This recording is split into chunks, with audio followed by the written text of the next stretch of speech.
하나님께 영광 돌리시기 바랍니다. 제 친구 목사님 중에 교회를 건축한 목사님이 계신데 그 교회에 이제 방문한 적이 있어요. 근데 너무 잘 지었어요. 외형적으로 보기도 아름답고 내부에 들어갔더니 여러 가지 편리 시설들도 너무 잘 지어놨더라고요. 그래서 참 교회 잘 지었다 그랬더니 그 친구 목사님이 하는 말이 뭐라 그러냐 하면 설계하는데 돈을 아끼지 않았대요. 그러니까 교회를 짓기 전에 교회를 이렇게 지어야 되겠다고 설계를 하잖아요. 이 설계하는 데에 돈을 아끼지 않고 많이 투자했대요. 그래서 설계도를 잘 만든 거예요. 그 설계도대로 교회가 건축된 겁니다. 멋있는 건축물을 건축하기 위해서는 뭐가 먼저 돼 있어야 되느냐 하면 좋은 설계도가 먼저 돼 있어야 돼요. 그렇죠? 그 설계도대로 교회가 건축되고 건물이 건축되어지는 겁니다. 자, 그러면 건물을 건축하기 위해서도 설계도가 반드시 필요해요. 만약에 설계도 없이 건물을 짓는다 그러면 엉망이 될 거예요. 이렇게 했다고 잘못됐네 다시 부수고 이렇게 했다고 또 잘못됐네 여러 이 잘못된 어떤 결과가 나올 거예요. 그래서 그런 것들을 줄이고 멋진 건물을 만들기 위해서 아름답고 멋진 설계도를 먼저 지어야 돼요. 만들어야 돼요. 자, 건물을 짓는데도 이러할진데 하물며 건물보다 더 값진 우리가 인생을 살잖아요. 우리 인생을 위해서도 뭐가 있어야 될까요? 인생의 설계도가 있어야 돼요. 인생의 설계도를 그려놓고 그 설계도를 따라 사는 사람하고 설계도가 없이 그냥 되는 대로 내일 뭐 할 줄 몰라요. 내일 일어나서 그냥 결정해요.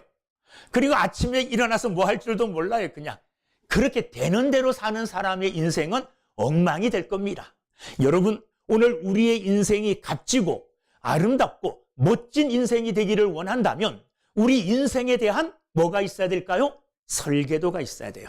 그래서 내일 내가 어떤 모습으로, 그 다음에 어떤 모습으로 이렇게 내 모습이 설계도대로 지어갈 때에 우리의 인생은 견실해지고 우리의 인격은 성숙해지고 하나님이 보시기에 사람이 보시기에 멋진 인생이 되어질 줄로 믿습니다. 인생의 설계도라는 말을 다른 말로 바꾸면 꿈이라고도 말할 수 있죠. 그죠? 인생의 꿈, 내가 앞으로 이렇게 살겠다는 이런 꿈과 비전, 이런 설계도를 가지고 살아가는 사람들이 돼야 돼요. 특별히 젊은 청년들, 내가 앞으로 이렇게 살겠다는, 이것을 이루겠다는 어떤 목적 없이 인생을 살다 보면 하루하루가 허비되어지고 소비되어지고 결국은 아무것도 이루지 못하는 그런 헛된 인생이 될 수도 있어요. 자, 그러면 젊은 사람들에게만 그게 필요한가? 아닙니다. 나이 드신 분들에게도 뭐가 필요합니까? 인생의 설계도가 필요해요. 오늘과 내일의 계획이 필요하다는 겁니다. 그 계획을 가지고 계획대로 살 때 우리의 인생은 아름답게 채워져 갈 줄로 믿습니다. 여러분, 오늘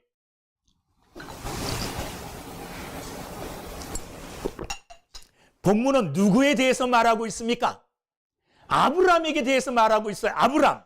이 아브라함이 젊은 청년이에요? 아니면 나이 많이 드신 노인입니까? 나이 많이 들었어요.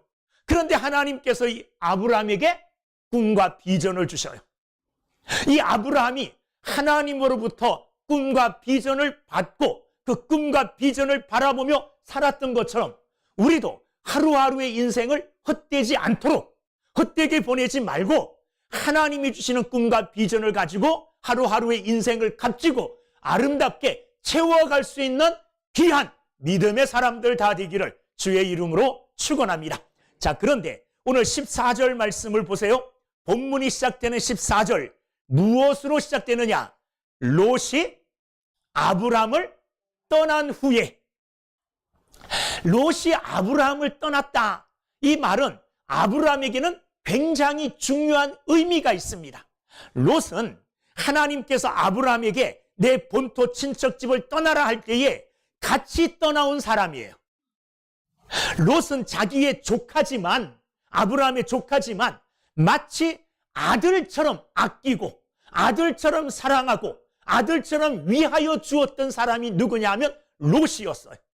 아브라함이 하나님께서 내 친척 본토집을 떠나라는 말씀을 듣고 떠났어요. 그래서 하나님이 지시하시는 곳으로 갔는데 그곳이 어디입니까? 그곳이 가나안 땅이에요. 그런데 가나안 땅에 아브라함이 도착했을 때에 이 가나안 땅에 기근이 들었어요. 먹을 것이 거의 없었어요. 그래서 아브라함이 어떻게 합니까? 애굽으로 내려갑니다. 애굽에 가서 그 기근을 피하려고 했는데 아브라함이 애굽에 내려갈 때에 걱정이 하나 있었어요. 무슨 걱정이냐 하면, 농담 한번 할게요. 제가 가지고 있는 걱정 같아요. 왜냐하면 아브라함의 아내 사라가 너무 예뻤어요. 웃는 사람들은 알아들었고 웃지 않는 사람들 못 알아들은 것 같은데 여하튼 너무 예뻤어요.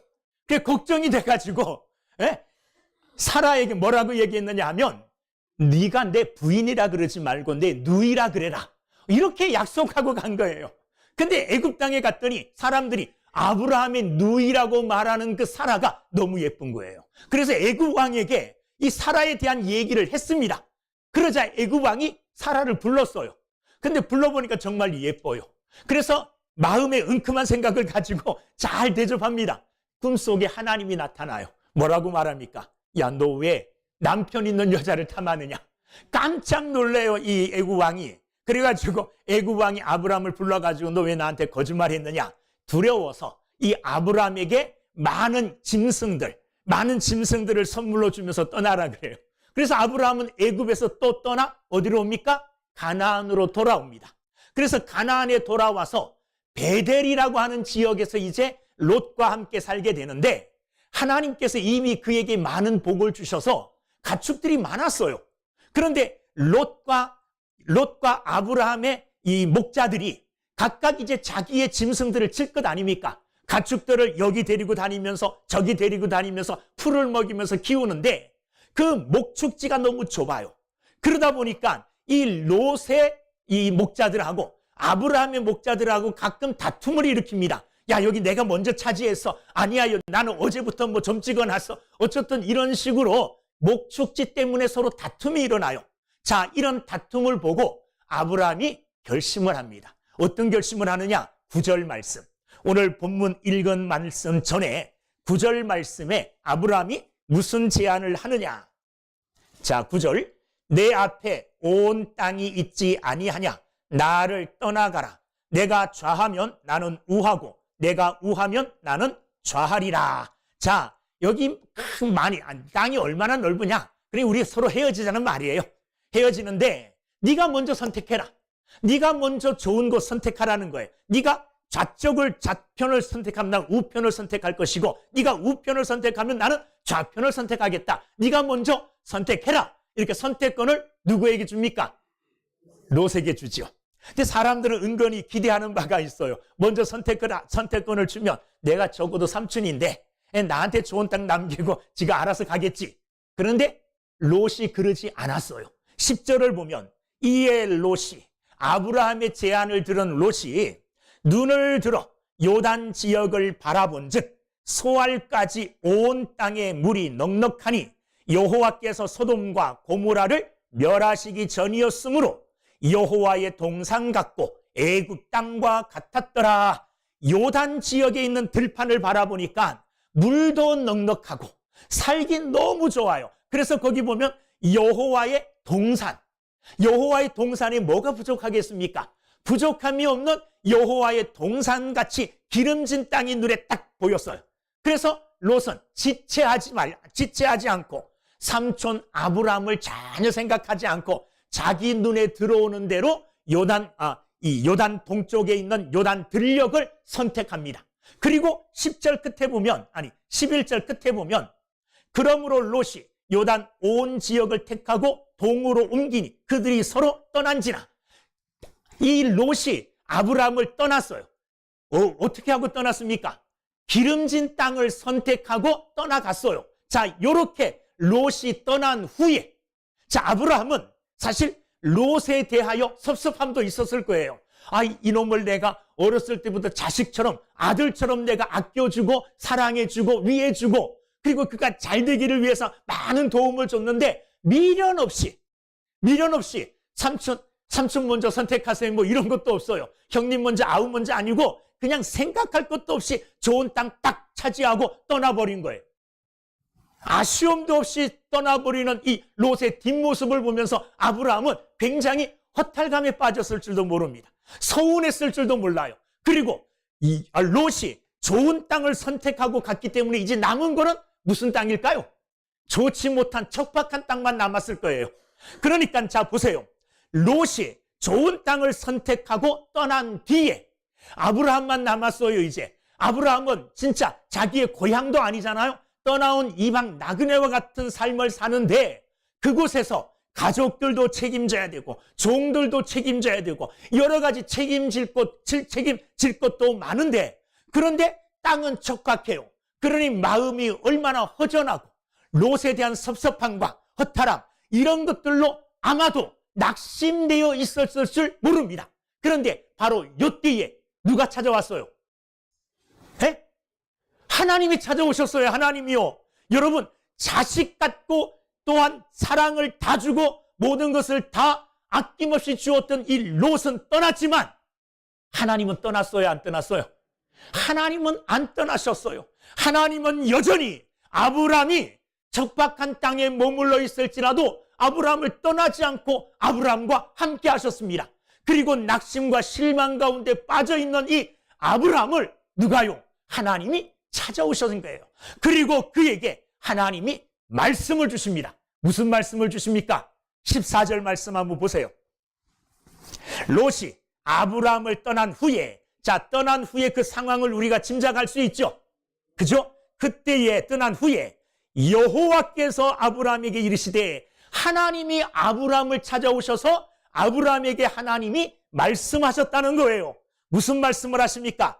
너는 눈을 들어 너 있는 곳에서 북쪽과 남쪽 그리고 동쪽과 서쪽을 바라보라. 너는 눈을 들라는 말이에요. 여러분 눈을 들면 더 멀리 볼 수 있습니까? 더 멀리 못 봅니까? 눈을 들면 더 멀리 보잖아요. 예? 앞만 보지 말고 눈을 들어서 미래를 바라보라. 눈을 들어서 멀리 보라. 그리고 꿈을 가져라. 꿈을 가져라.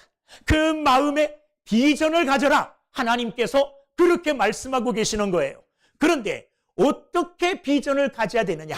비전을 가지라고 말씀하시는 14절에 꿈을 가지라고 말씀하시는 14절에 너는 눈을 들어. 먼저 눈을 들으라는 거예요. 눈을 들라는 이 말은 눈앞에 있는 것만 보지 말고 미래를 향하여 바라보라. 꿈을 가지라. 장래를 소망하라. 이런 말씀이에요. 눈을 들고 멀리 바라봐라. 이런 말이에요. 여러분 꿈은요 우리가 눈을 들어 바라봐야 돼요. 눈앞에 있는 것만 보면 꿈이라고 할 수 없어요. 항상 현실이죠. 그러나 우리의 꿈은 눈을 들어 멀리 바라볼 수 있어야 돼요. 멀리. 장래에 그와 같은 것들을 눈을 들어 그릴 줄 아는 사람이 바른 꿈을 꿀 수 있는 사람이에요. 눈을 들어야 돼요. 멀리 보면서 앞으로 일어날 것들, 앞으로 되어질 것들을 상상하는 이게 꿈이에요. 이게 비전이에요. 그래서 눈을 들라 그랬습니다.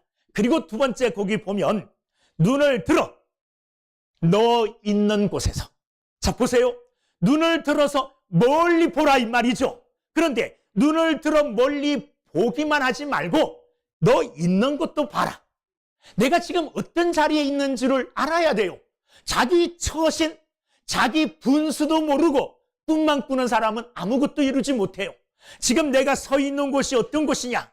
내 자신의 현실을 자각할 줄 알아야 돼요. 내가 뭘 가지고 있고 뭘 잘하고 내가 어떤 상태에 있는가 이것을 파악해야만이 멀리 바라보면서 멀리 있는 곳에 꿈을 그릴 수 있게 되는 거예요. 자기 자신의 처지, 자기 자신의 분수를 잊고 그냥 멀리만 바라보고 꿈만 꾸고 있는 사람은 이거는 헛된 꿈만 꾸고 망상일 수 있어요. 아무것도 이룰 수 없어요. 멀리 하나님이 주시는 꿈과 비전을 믿음으로 바라봄과 동시에 지금 내가 어떤 상황에 있는가, 나 있는 곳, 내가 서 있는 곳 이것을 직시할 수 있는 현실을 깨달을 수 있는 지혜도 있어야 돼요. 내가 지금 상황이 이런데 이 상황 가지고 저 꿈을 꿀 수 있느냐? 여러분, 턱도 없는 때가 있어요. 이 꿈도 못 꿀 수 있어요. 그러나 내 현재 상황, 내 현실, 이것을 정확하게 잘 파악하고 여기서 미래, 눈을 들어 멀리 내다보면서 그릴 수 있는 것들을 그림으로, 자, 꿈은 이런 겁니다. 멀리 바라보되 또 가까이 바라볼 수 있는 지혜가 있어야 돼요. 그래야만이 올바른 꿈을 그릴 수가 있는 겁니다. 여러분, 오늘 아브라함은 하나님이 말씀하신 대로 멀리 바라보죠. 그리고 멀리 바라본과 동시에 내가 어디에 서 있는가를 또 알게 되는 거예요. 그리고 그 뒤에 보면 북쪽과 남쪽 그리고 동쪽과 서쪽을 바라보라. 한쪽만 바라보라 그러지 않죠. 동서남북을 다 바라보라는 거예요. 무슨 말이냐면요, 꿈은 좁으면 안 돼요. 내 꿈은 요거에 한 가지에 갇혀가지고 그것만 보면 안 된다는 말이에요. 눈을 크게 열어서 동쪽도 보고 서쪽도 보고 남쪽도 보고 북쪽도 보고 어디에 뭐가 있는지 전체를 보고 거기에서 내가 바라고 원하는 꿈이 어디에 있는지 찾아야 돼요. 시야가 좁으면 안 된다는 말입니다. 시야를 넓혀서 동서남북을 다 바라볼 수 있는 넓은 시야를 가지고 멀리 보고, 그리고 내 자신의 위치, 내 자신의 현실을 자각하고 바른 꿈을 갖는 여러분들이 되기를 주의 이름으로 축원합니다. 자, 하나님께서 아브라함을 찾아오셔서 꿈을 주시는데 아브라함에게 꿈을 누가 주시느냐 하면 하나님이 주셔요. 이 말은 다른 말로 바꾸면 우리가 꿈을 꾸되 하나님이 주시는 꿈을 꾸어야 돼요. 하나님이 기뻐하는 꿈을 꾸어야 돼요. 하나님을 떠난 꿈, 하나님이 없는 꿈은 전혀 하나님과 상관이 없어요. 우리는 꿈을 꾸되 오늘 아브라함에게 하나님이 꿈을 주셨듯이 하나님의 말씀을 통해서 예배하는 중에 그리고 기도하는 중에 하나님께서 내게 응답해 주시는, 하나님께서 내게 이런 꿈, 이런 비전을 주셨구나, 그 꿈을 붙들 줄 아는 이런 지혜로운 사람들이 돼야 됩니다. 하나님은 아브라함에게 두 가지 꿈을 주십니다. 하나는 15절 말씀. 자, 15절 뭐라고 말합니까? 15절 읽어보겠습니다. 시작. 보이는 땅을 내가 너와 내 자손에게 주리니 영원히 이르리라. 첫 번째 비전은 땅을 주겠다는 거예요. 땅을 주는데 15절에 뭐라고 시작해요? 보이는 땅을. 보이는 땅. 이 보이는 땅이라는 말을 다른 말로 바꾸면 뭡니까? 꿈꾼 땅. 내가 꿈꾼 땅이에요. 내가 바라본 땅. 앞으로 내가 차지할 그것을 내가 눈으로 본 것. 내가 꿈꾼 땅을 하나님이 주시겠다는 거예요. 꿈꾸지 않은 것 주겠다는 말이 아니에요. 여러분, 우리가 무엇인가를 이루기를 원한다면 이루고자 원하는 것들을 머릿속으로 그릴 수 있어야 돼요. 그 그린 것, 그것을 하나님이 주신다는 거예요. 엉뚱한 것, 내가 뱀을 그렸는데 용을 준다, 뭐 이런 거 아니에요. 내가 그린 것, 믿음으로 그린 것, 이 믿음으로 바라본 것, 이 믿음으로 바라본 것을 내 믿음의 역량에 따라 하나님이 부어주시고 채워주시는 거예요. 하나님이 그가 본 그 땅을 하나님이 주시겠다고 약속하셨어요. 땅에 대한 약속입니다. 땅에 대한 꿈을 주셔요. 두 번째는 15절 말씀에 보면 내가 내 자손이 땅에 티끌 같게 하리니 사람이 땅에 티끌을 능히 셀 수 있을진데 내 자손도 세리라. 무슨 꿈을 주십니까? 자손에 대한 꿈을 주셔요. 내 자손이 땅에 티끌 같게. 티끌이 얼마나 많습니까? 이 안에도 티끌이 안 보여서 그렇죠. 여기 햇빛만 쫙 비추면 햇빛 속에 티끌이 수없이 많아요. 숨쉬기도 싫을 정도일 거예요. 근데 안 보이니까 막 숨쉬고 막 입도 벌리고 그러는데 그렇지 않아요. 티끌은 이 땅에 셀 수 없을 만큼 많은데 하나님께서 아브라함의 자손들을 땅에 뭐같이 티끌같이 많게 해주시겠다. 이런 꿈과 비전을 주셔요. 두 가지 꿈을 주시고 두 가지 비전을 주시고 있는 겁니다. 뭐요? 땅에 대한 비전, 그리고 자손, 후손들에 대한 비전. 여러분, 하나님께서 아브라함과 함께 했던 롯이 떠난 후에 나타나셔서 두 가지 꿈을 보여주시고 있는 거예요. 너 땅 차지하겠다. 네가 눈으로 보는 이 가나안 땅 다 내가 너에게 주겠다. 약속하셔요. 그런데 이 약속이 이루어집니까? 안 이루어집니까? 아브라함 때에는 이루어지지 않지만 그의 후손 때에는 아브라함이 눈으로 바라본 그 모든 가나안 땅을 하나님이 이스라엘 백성들에게 주셔요, 안 주셔요? 주십니다. 주셔요. 자, 이 비전을 받을 때에, 이 꿈을 들을 때에 아브라함에게는 아들이 없었어요. 자손이 한 명도 없었어요. 나이는 점점 먹어가는데 아들이 없어요. 그런데 하나님이 그 아브라함에게 자손의 축복을 주십니다. 그것도 어마어마한 축복을 주셔요. 땅에 티끌같이 많게 하리라. 이 하나님이 주신 꿈이 아브라함을 통하여 이루어집니까? 안 이루어집니까? 이루어져요. 100세 때의 아들 이삭을 줍니다. 이삭을 통하여 야곱을 주시고, 야곱을 통하여 12아들을 주시고, 이 12아들을 통하여 12지파를 통한 거대한 민족을 하나님이 허락하여 주셔요. 그게 끝입니까? 아니에요. 아브라함이 그때 하나님께로부터 받은 이 자손의 축복은 영적 자손까지 포함하여 오늘 우리 때까지 이어지고 있어요. 아브라함을 뭐라 그럽니까? 믿음의 조상이라 그러죠. 아브라함의 후손을 통해서 다윗이 나고, 다윗의 후손을 통해서 누가 나십니까? 예수 그리스도가 나시고, 예수 그리스도를 통하여 하나님의 백성들이 많이 생산되는데 그 속에 나도 쑥 들어가서 하나님의 백성 중에 하나가 되었어요. 아브라함이 이때에 하나님이 주신 약속의 말씀, 내 후손이 땅에 티끌 같게 많게 하리라 하는 그 티끌 속에 여러분도 포함이 돼요. 그게 얼마나 많은 축복입니까? 하나님이 말씀하신 이 꿈, 이 비전은 하나님이 주신 거기 때문에 반드시 이루어져요. 누가 이루어 주실까요? 하나님이 이루어 주셔요. 15절 말씀 보세요. 보이는 땅을 누가? 내가 너와 내 자손에게 주리니. 누가 주겠다는 거예요? 내가 주겠다는 겁니다. 16절 말씀해 보세요. 내가 내 자손이 땅에 티끌 같게 하리니. 누가 하겠다는 거예요? 하나님이 해주시겠다는 거예요. 17절 말씀을 보세요. 17절. 너는 일어나 그 땅을 종과 횡으로 두루 다녀보라. 누가요? 누가? 같이 안 읽었어요? 17절 읽어볼게요. 너는 일어나 그 땅을 종과 횡으로 두루 다녀보라. 누가? 내가 그것을 내게 주리라. 누가 주겠다는 말이에요? 하나님이 주시겠다는 말이에요. 하나님이요. 하나님이 그에게 꿈을 주셨기 때문에 그 꿈을 이루어 주시는 분도 하나님이신 줄로 믿습니다. 하나님이 이루어 주신다는 거예요. 하나님이요. 그러나 우리가 아무것도 행하지 않으면 이루어질 수가 없어요. 하나님이 주신 꿈을 붙들고 하나님께서 반드시 이루어 주실 것이라는 확신을 가지고 기대하고 믿으면 반드시 하나님이 이루어 주실 줄로 믿습니다. 데살로니가 전서 5장 24절. 너희를 부르시는 이는 미쁘시니 그가 또한 이루시리라. 빌립보서 1장 6절 말씀. 너희 안에서 착한 일을 시작하신 이가 그리스도 예수의 날까지 이루실 줄을 우리는 확신하노라. 아멘. 여러분, 하나님께서 이스라엘 백성들에게 가나안 땅을 약속해 주셨어요. 가나안 땅에 들어가기 전에 모세는 이스라엘 백성들을 이 평지, 모압 평지에 모아놓고 마지막 설교를 해요. 이제 그의 설교가 끝나고 여호수아가 대신 지도자가 되어서 이스라엘 백성들을 데리고 가나안에 들어갑니다. 가나안에 들어가려면 한 가지 해야 될 일이 있어요. 그냥 못 들어가요. 건너야 될 강이 있어요. 그 강이 무슨 강입니까? 요단강이에요. 요단강. 이 요단강을 어떻게 건넜을까요?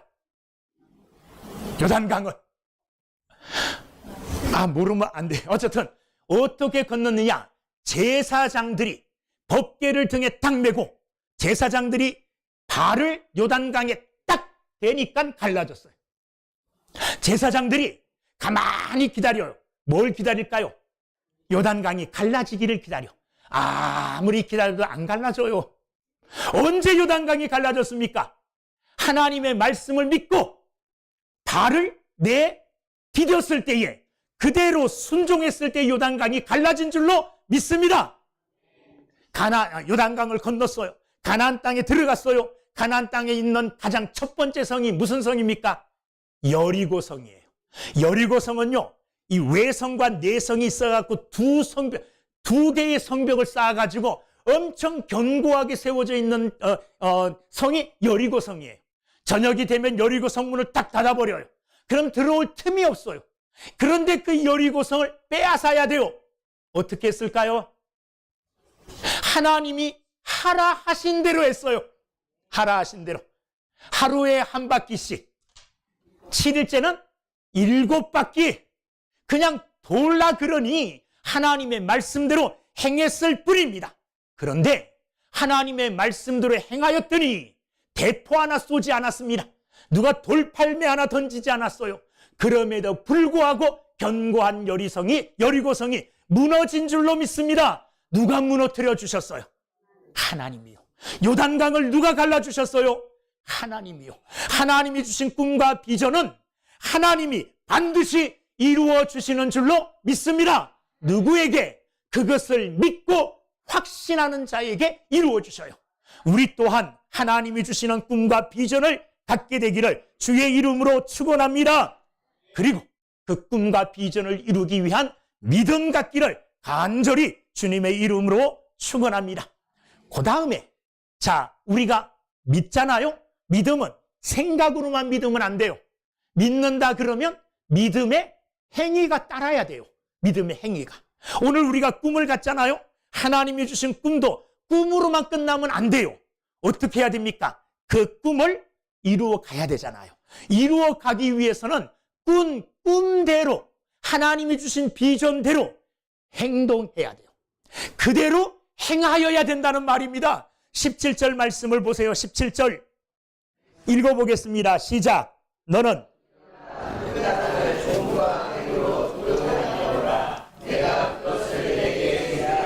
아멘. 너는 일어나 그 땅이 어떤 땅이죠? 하나님이 아브라함이 본 그 땅, 하나님이 주시겠다고 하신 그 땅이에요. 그 땅에 직접 가서 뭐 하라는 겁니까? 두루두루 다녀보라는 말이에요. 하나님이 주신 꿈을 꿈으로만, 마음속에만 간직하지 않고 머릿속에만 두지 아니하고 그 꿈대로 뭐 했다는 겁니까? 행하였다는 겁니다. 그대로 행하면 아까 말씀드린 대로 하나님이 이루어 주시는 겁니다. 그 이루어 주실 하나님을 믿고 하나님이 하라 하신 대로 행하여서 그 꿈을 이루어가는 여러분들이 되기를 주님의 이름으로 축원합니다. 그 꿈이 여러분들 마음속에만, 여러분들 생각 속에만 있게 하지 마시고 그 꿈이 내 현실 속에 나타나도록, 그 꿈의 현실 속에 다녀서 그 꿈을 누리는, 구석구석 다니면서 이게 내게 주신 하나님의 꿈이다, 이게 내게 주신 하나님의 비전이다, 열심히 그 꿈 속에, 비전 속에 다니는, 행하시는 여러분들이 되기를 주님의 이름으로 축원합니다. 마지막으로 아브라함이 한 일이 뭐냐? 18절 말씀에 보면 18절 읽어보겠습니다. 시작. 이에 아브라함이 장막을 옮겨 헤브론에 있는 마므레 상수리 숲풀에 이르러 거주하며 거기서 제단을 쌓았더라. 아멘. 이에라는 이 말은 즉시 행했다는 말을 설명을 해주는 거예요. 이에 즉시로 그대로 행했는데 무엇을 행했느냐? 아브라함이 장막을 어디로 옮겼느냐? 헤브론에 있는 마므레 상수리 숲풀로 옮겼어요. 그리고 거기 거주하면서 무슨 일을 했느냐? 어떤 일을 했습니까? 18절 끝에 거기서 여호와를 위하여 뭐 했다? 제단을 쌓았더라. 아멘. 할렐루야. 제단을 쌓았다는 이 말은 하나님께 희생 제사를 드렸다는 거예요. 하나님께 희생 제사를 드렸다는 이 말은 아브라함이 하나님께서 자기에게 주신 그 말씀이 아직 이루어지지는 않았지만 이루어질 것을 확신하고, 미리 확신하고 아직 이루어지지도 않았는데 반드시 이루어질 것이라는 것을 확신하고 하나님께 감사했다는 말이에요. 아직 안 이루어졌습니다. 여러분, 그 약속이 이루어지기 위해서는 앞으로 수백 년이 흘러야 돼요.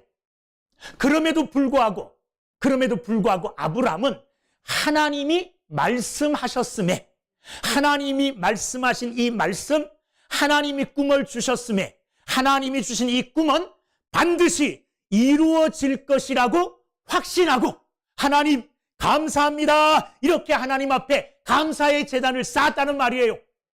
하나님은 어떤 분입니까? 하나님은 약속을 이루시는 하나님이에요.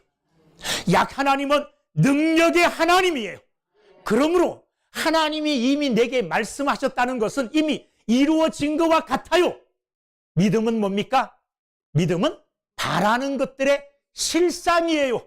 보지 못하는 것들의 실상이 아직 안 보이지만 그게 그대로 이루어질 것이라고 믿는 것이 믿음이에요. 그래서 이미 감사한 거예요. 이루어졌으니 감사하는 겁니다. 여러분, 아브라함이 불가능한 것 같은, 나이가 100세가 가까워오는데 자식이 하나도 없는데 자식들이, 후손이 땅에 티끌같게 많게 한다는 것. 지금 가나안 땅에 와 있긴 하지만, 하나님이 오라 그래서 왔지만 지금 한 평의 땅도 가나안 땅에서 얻지를 못했어요. 한 평의 땅도 자기 땅이 없어요. 그런데 그 땅을 주시겠다는 거예요. 아직 이루어지지 않았어요. 야, 이거 이루어질까? 아마 100명이면 100명 다 안 이루어질까? 어떻게 이루어질 수 있어? 당신 100살이 가까워오는데 당신 후손이 땅에 티끌같이 많아진다고? 웃기는 소리 하는데, 여러분, 가나안 땅에 지금 들어왔어요. 들어온 지 꽤 오래됐는데도 땅 한 평 차지하지 못하고 있어요. 그런데 그 땅을 주겠다는 거예요. 믿어집니까? 안 믿어지잖아요. 그런데 아브라함은 확신했어요. 뭘 확신했을까요? 하나님께서 이루어 주셨다는 것을, 이미 이루어 주셨다는 것을 확신하고 있는 겁니다. 이게 믿음이에요. 이게 꿈에 대한 우리의 믿음입니다. 여러분이 꿈을 꾸신다면 그 꿈이 하나님이 주신 꿈이라면 반드시 하나님이 이루어 주실 줄로 믿습니다. 그러므로 지금부터 감사하세요. 하나님, 내가 이런 꿈을 하나님이 주셨는데 이 꿈은 이루어졌습니다. 하나님 감사합니다. 다음 주에 감사헌금 좀 하세요. 꿈이 이루어졌음에 대하여. 아브라함이 그렇게 한 거예요.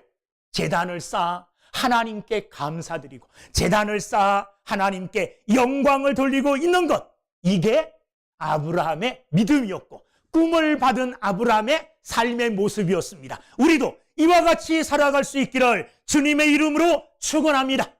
우리 또한 때때로 내가 믿고 의지했던 아브라함에게 있어서 롯과 같은 사람들이 내 곁을 떠나 허탈하고 슬픔에 빠지고 낙심될 수 있어요. 그러나 사람은 내 곁을 떠날 수 있습니다. 아무리 신뢰하고 믿었던 친구도 떠나요. 배반하지 않으면 다행이죠. 사람들은 다 떠날 수 있지만, 그러나 아브라함을 떠나지 않았던 하나님은 오늘 저와 여러분도 떠나지 않는 줄로 믿습니다. 나를 떠나지 아니하고 나와 늘 함께 하시고 내게 꿈과 비전을 주시는 하나님, 그 꿈과 비전을 이루어 주시는 하나님, 그리고 그 하나님 앞에 내가 날마다 감사하며 믿음으로 살아가는 여러분들이 다 되기를 주님의 이름으로 축원합니다. 하나님이 주신 꿈은 반드시 이루어진다는 것이 성경에 예로 잘 나타나 있어요. 누구를 보면 압니까? 머리 딱 떠오르는 사람이 누구예요? 꿈하면 요셉이잖아요. 요셉은 꿈꾸는 사람이었어요. 꿈꾸는 사람. 어렸을 때부터 꿈을 꿨어요. 하나님이 주시는 꿈을 꿨어요. 어느 날 형제들하고 나가서 벌판에서 이 곡식을 베는데 자기가 벤 곡식단을 다른 형제들이 벤 곡식단이 자기 곡식단에게 다 절을 하는 거예요. 하루는 하늘의 별들과 해와 달이 자기에게 절을 하는 거예요. 하나님이 주신 꿈이에요. 형제들보다, 부모보다 훨씬 뛰어날 것을 하나님이 꿈으로 그에게 보여주셨어요. 그런데 그의 현실은 어떠합니까? 형제들에게 미움을 받아요.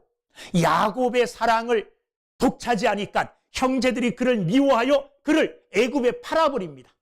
갑자기 아버지의 사랑을 독차지하던 이 요셉이 노예가 돼버려요. 종이 돼버려요. 그리고 애굽의 종으로 끌려갑니다. 그리고 그곳에서 열심히 일했는데 열심히 일한 대가가 뭡니까?